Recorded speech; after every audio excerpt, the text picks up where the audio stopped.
The Delian League, founded in 477 BC, was an association of Greek city-states, members numbering between 150,173 to 330 under the leadership of Athens, whose purpose was to continue fighting the Persian Empire after the Greek victory in the Battle of Plataea at the end of the Second Persian invasion of Greece. The League's modern name derives from its official meeting place, the island of Delos, where congresses were held in the temple and where the treasury stood until, in a symbolic gesture, Pericles moved it to Athens in 454 BC. Shortly after its inception, Athens began to use the League's navy for its own purposes. This behavior frequently led to conflict between Athens and the less powerful members of the League. By 431 BC, Athens' heavy-handed control of the Delian League prompted the outbreak of the Peloponnesian War. The League was dissolved upon the war's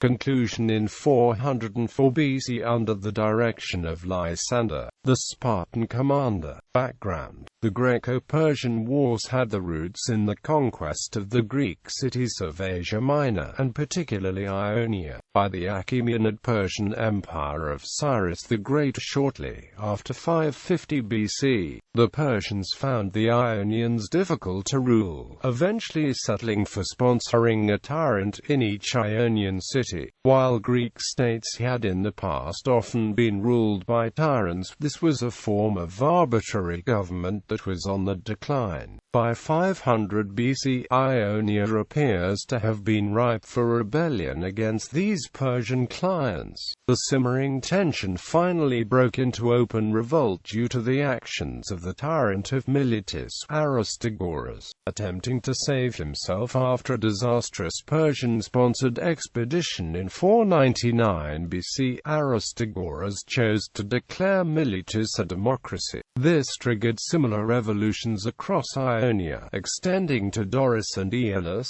beginning the Ionian Revolt. The Greek states of Athens and Eretria allowed themselves to be drawn into this conflict by Aristagoras, and during their only campaigning season they contributed to the capture and burning of the Persian regional capital of Sardis. After this, the Ionian Revolt carried on for a further 5 years, until it was finally completely crushed by the Persians. However, in a decision of great historic significance, the Persian king Darius the Great decided that, despite successfully subduing the revolt, there remained the unfinished business of exacting punishment on Athens and Eretria for supporting the revolt. The Ionian Revolt had severely threatened the stability of Darius's empire, and the states of mainland Greece would continue to threaten that stability unless dealt with. Darius thus began to contemplate the complete conquest of Greece, beginning with the destruction of Athens and Eretria. In the next 2 decades there would be 2 Persian invasions of Greece, occasioning, thanks to Greek historians, some of the most famous battles in history. During the first invasion, Thrace, Macedon and the Aegean islands were added to the Persian Empire, and Eretria was duly destroyed. However, the invasion ended in 490 BC with the decisive Athenian victory at the Battle of Marathon. Between the 2 invasions, Darius died, and responsibility for the war passed to his son Xerxes I. Xerxes then personally led a Second Persian invasion of Greece in 480 BC, taking an enormous army and navy to Greece. Those Greeks who chose to resist were defeated in the twin simultaneous battles of Thermopylae on land and Artemisium at sea. All of Greece except the Peloponnesus thus having fallen into Persian hands, the Persians then seeking to destroy the allied navy once and for all. suffered a decisive defeat at the Battle of Salamis. The following year, 479 BC, the Allies assembled the largest Greek army yet seen and defeated the Persian invasion force at the Battle of Plataea, ending the invasion and the threat to Greece. The Allied fleet defeated the remnants of the Persian fleet in the Battle of Mycale near the islands of Salamis, on the same day as Plataea. According to tradition, this action marks the end of the Persian invasion, and the beginning of the next phase in the Greco-Persian Wars, the Greek counterattack. After Mycale, the Greek cities of Asia Minor again revolted, with the Persians now powerless to stop them. The Allied fleet then sailed to the Thracian Chersonese, still held by the Persians, and besieged and captured the town of Sestos.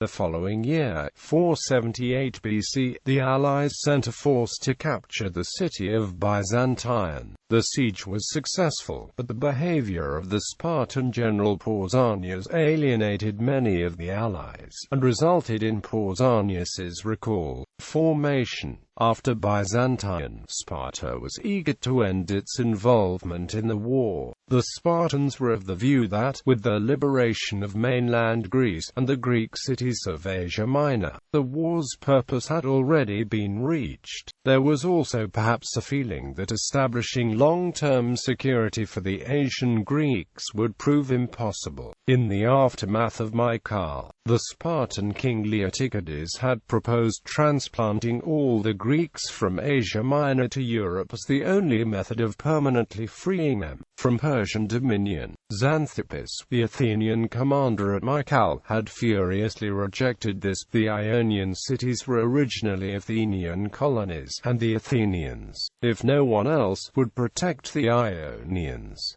This marked the point at which the leadership of the Greek alliance effectively passed to the Athenians. With the Spartan withdrawal after Byzantium, the leadership of the Athenians became explicit. The loose alliance of city-states which had fought against Xerxes' invasion had been dominated by Sparta and the Peloponnesian League. With the withdrawal of these states, a congress was called on the holy island of Delos to institute a new alliance to continue the fight against the Persians, hence the modern designation Delian League. According to Thucydides, the official aim of the League was to avenge the wrongs they suffered by ravaging the territory of the king. In reality, this goal was divided into three main efforts: to prepare for future invasion, to seek revenge against Persia, and to organize a means of dividing spoils of war. The members were given a choice of either offering armed forces or paying a tax to the joint treasury. Most states chose the tax.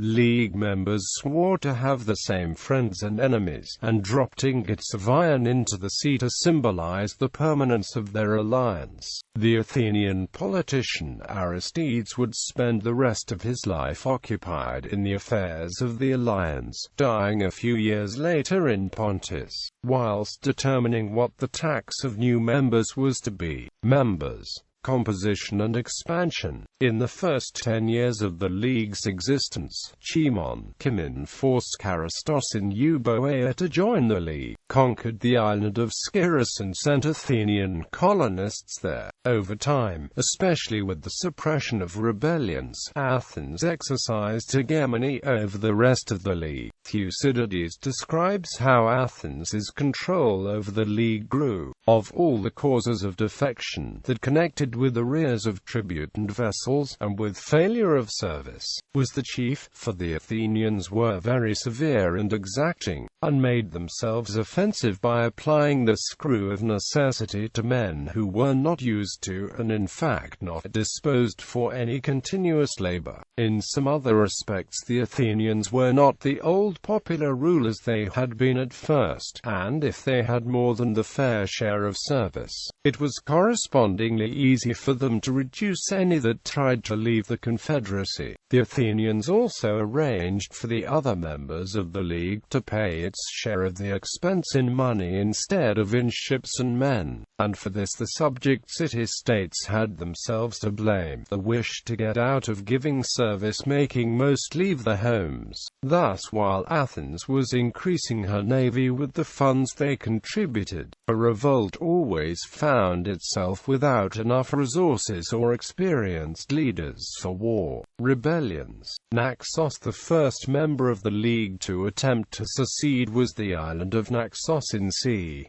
471 BC. After being defeated, Naxos is believed to have been forced to tear down its walls, and lost its fleet and its vote in the League. Thasos. In 465 BC, Athens founded the colony of Amphipolis on the Strymon River. Thasos, a member of the League, saw her interests in the mines of Mount Pangine threatened and defected from the League to Persia. She called to Sparta for assistance but was denied, as Sparta was facing the largest Helot revolution in its history. An aftermath of the war was that Cimon was ostracized, and the relations between Athens and Sparta turned hostile. After a 3-year siege, Thasos was recaptured and forced back into the League. The Siege of Thasos marks the transformation of the Delian League from an alliance into, in the words of Thucydides, a hegemony. After 2 years, Thasos surrendered to the Athenian leader Cimon. In result, the fortification walls of Thasos were torn down, the land and naval ships were confiscated by Athens. The mines of Thasos were also turned over to Athens, and they had to pay yearly tribute and fines.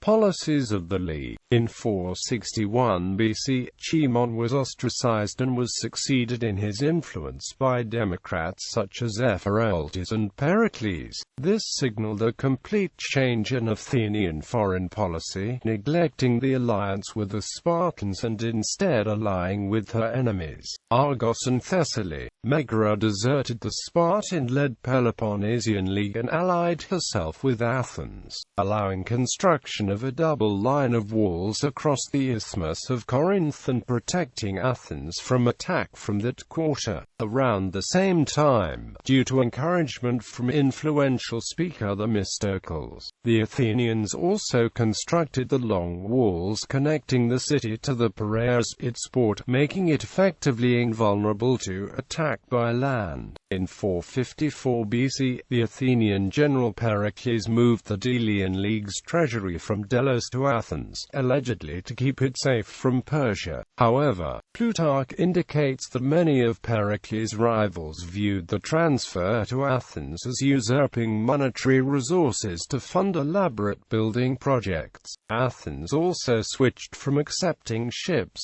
men and weapons as dues from League members, to only accepting money. The new treasury established in Athens was used for many purposes, not all relating to the defense of members of the League. It was from tribute paid to the League that Pericles set to building the Parthenon on the Acropolis, replacing an older temple, as well as many other non-defense related expenditures. The Delian League was turning from an alliance into an empire. Wars against Persia. War with the Persians continued. In 460 BC, Egypt revolted under local leaders the Hellenes called Inaros and Amyrtaeus, who requested aid from Athens. Pericles led 250 ships, originally intended to attack Cyprus, to their aid because it would further damage Persia. After 4 years, however, the Egyptian rebellion was defeated by the Achaemenid general Megabyzus, who captured the greater part of the Athenian forces. In fact, according to Isocrates, the Athenians and their allies lost some 20,000 men in the expedition. The remainder escaped to Cyrene and thence returned home. This was the Athenians' main reason for moving the treasury of the League from Delos to Athens, further consolidating the control over the League. The Persians followed up the victory by sending a fleet to re-establish the control over Cyprus,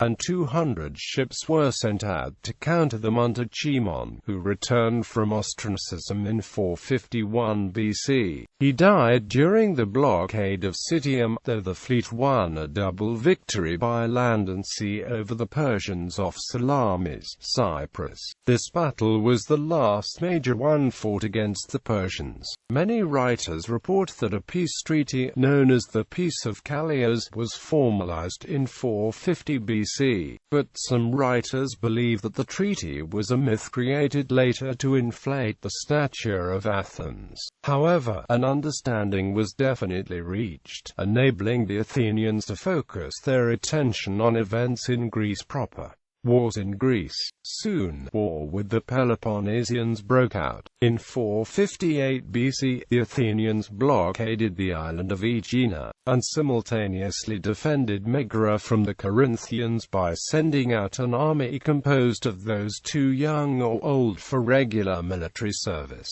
The following year, Sparta sent an army into Boeotia, reviving the power of Thebes in order to help hold the Athenians in check. The return was blocked, and they resolved to march on Athens, where the long walls were not yet completed, winning a victory at the Battle of Tanagra. All this accomplished, however, was to allow them to return home via the Megara. 2 months later, the Athenians under Myronides invaded Boeotia, and winning the Battle of Enophita gained control of the whole country except Thebes.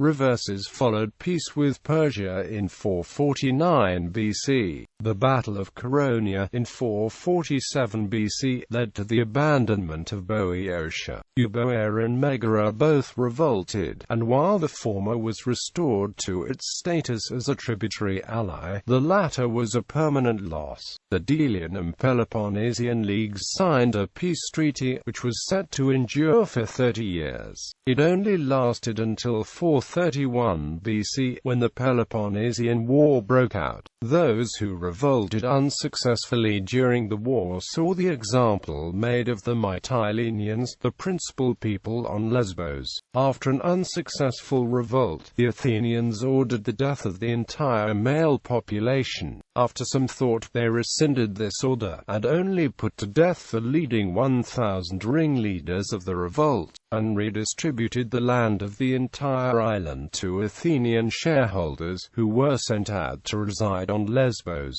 This type of treatment was not reserved solely for those who revolted. Thucydides documents the example of Melos, a small island, neutral in the war, though originally founded by Spartans. The Malians were offered a choice to join the Athenians, or be conquered. Choosing to resist, the town was besieged and conquered. The males were put to death and the women sold into slavery.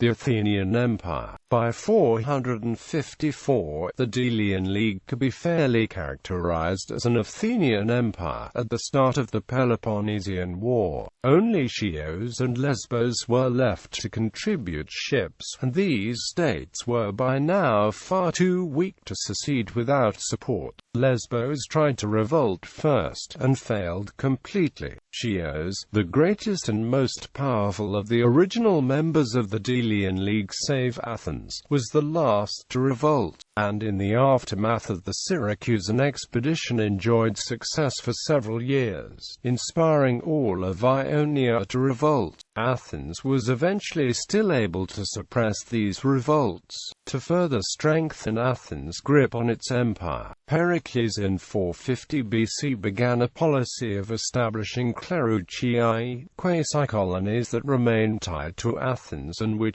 served as garrisons to maintain control of the League's vast territory. Furthermore, Pericles employed a number of officers to maintain Athens' empire. Proxenoi, who fostered good relations between Athens and League members, Episcopoi and Archontes, who oversaw the collection of tribute, and Helenotamii, who received the tribute on Athens' behalf. Athens' empire was not very stable, and after only 27 years of war, the Spartans, aided by the Persians and internal strife, were able to defeat it. However, it did not remain defeated long.